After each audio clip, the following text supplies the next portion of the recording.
तर हा आता ना विहानचा पार्सल आहे. तर हे विहानसाठी त्याच्या पप्पांनी आयफोन मागवला आहे हां. तर आता मी असंच आयफोन म्हणून त्याला चिपकवलं आहे, कारण की तो खूप रागवला होता त्याच्या पप्पांवरती. तर त्याचं खूप मोठं रिझन आहे की तो का रागवला ते मी तुम्हाला पुढे नक्कीच सांगेल. तर त्याचा हा आयफोन नक्कीच बघा तुम्ही.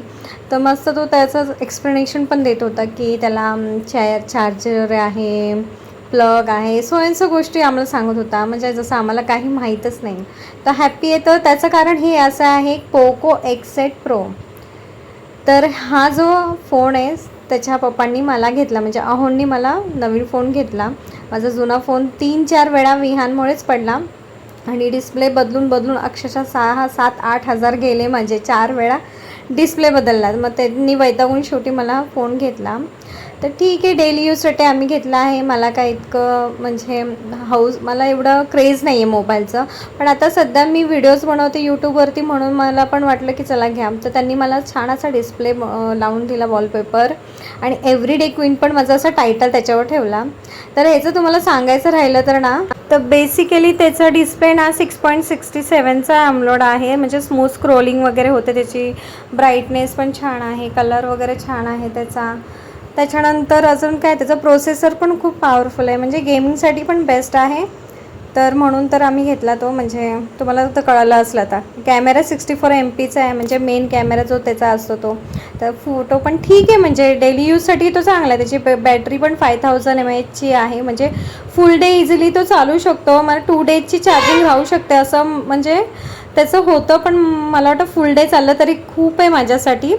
त्याच्यानंतर त्याची चार्जिंग पण फास्ट होते, सध्या तरी होते, म्हणजे चार्जिंग सपोर्ट चांगला आहे त्याचा. आणि OS त्याचा कसं म्हणजे अँड्रॉइड बेस तो खूप छान आहे. तसं गेमिंग आणि मल्टीटास्किंग्स माझा हा जो फोन आहे त्याचा डिस्प्ले पण खूप क्लिअर आणि ब्राईट आहे सध्या तरी. बॅटरी बॅकअप स्ट्रॉंग आहे, फास्ट चार्जिंग होतं, म्हणून आम्ही हा तो मागवला. तर मी म्हणाली चला फोन मागवला आहे तर त्याच्यामध्ये काहीतरी अशी गोड डिशच मी शूट करते पहिल्यांदा. जर त्या कॅमेऱ्याने मला शूट करायचं आहे तर मग गोड डिश म्हणूनच म्हणजे आपलं शूट करावा. तर मग अहोंनी खूप दिवस झाले मला बदाम मिल्कशेक बनवून ते असं सांगितलं होतं. तर आज तो मुहूर्त लागलेला आहे. तर काही अवघड नाही आहे. मस्त असं फुल क्रीम मिल्क मी 1 लिटर घेतला आहे, त्याला अर्धं करायचं आहे आणि त्याच्यात साखर टाकून घ्यायची आहे. तुम्हाला जेवढं गोड हवं आहे तेवढं. आता मी गोड कमीच बनवते प्रत्येक वेळेस. आणि आता माझ्याकडं जी आपली वेलची पावडर असते ना, मी रेडीमेड वापरत नाही, पण मी ऑप्शनला ठेवते. तर माझी वेलची पावडर संपलेली, म्हणून ही मी वेलची पावडर ऑप्शनलला जी मी आणून ठेवलेल्या असतात त्या सगळ्या मग मी तो पॅकेट पूर्ण टाकलं आहे, कारण की त्याचा फ्रेग्रन्स छान आपल्याला पाहिजेच असतो. तर तुम्हाला कळलं असेल, फुल क्रीम मिल्क आणलं होतं आणि ते 1 लिटरचं ते थोडंसं आटून घेतलं, त्याच्यात शुगर टाकली, वेलची पावडर टाकली, आणि आता ही कस्टर्ड पावडर आहे, व्हॅनिला फ्लेवरची आहे माझ्याकडे. मग आता ती जी अवेलेबल होती तीच मी टाकली. इथे कस्टर्ड पावडर घेताना थोडीशी कमीच घ्यायची, नाही तर ते खूप घट्ट होतं. आता इथे मी 2 चमचे घेतले आहे तरी ते घट्ट झालं होतं, पण ठीक आहे, टेस्ट मेन असते.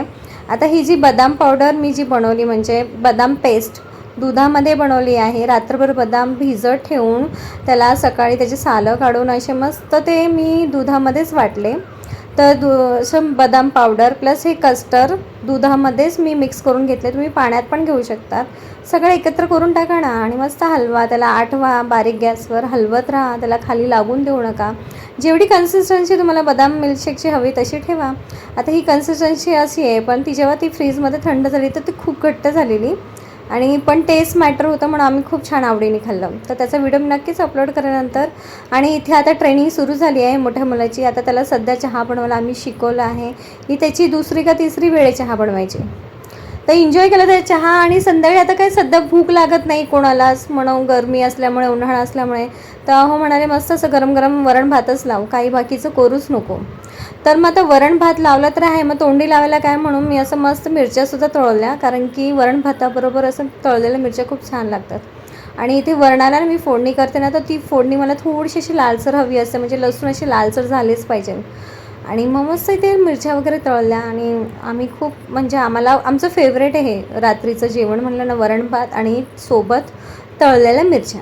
आता गरमी आहे तर सध्या ज्याला झेपत नाही असं म्हणजे हीटवाले वस्तू, तर त्यांनी अवॉइड केलं पाहिजे, पण आम्हाला सवय म्हणून आम्ही मस्त मिरची खातो वरण भाताबरोबर. आणि असं संध्याकाळचं हे माझं साधं सिंपल जेवण होतं. आणि ते खूप छान एन्जॉय करतो. तर आपण बोलतो ना, कधी कधी हलकं जेवणसुद्धा आपल्याला खूप भारी वाटतं आणि आम्ही ते खरंच खूप एन्जॉय केलं. गरम गरम भात, वरण, त्याच्यावर ही मिरची, ऑसम. तर असा हा माझा संध्याकाळचा पूर्ण दिवसाचा दिवस होता. तुम्हाला आवडलाच तर नक्की लाईक करा.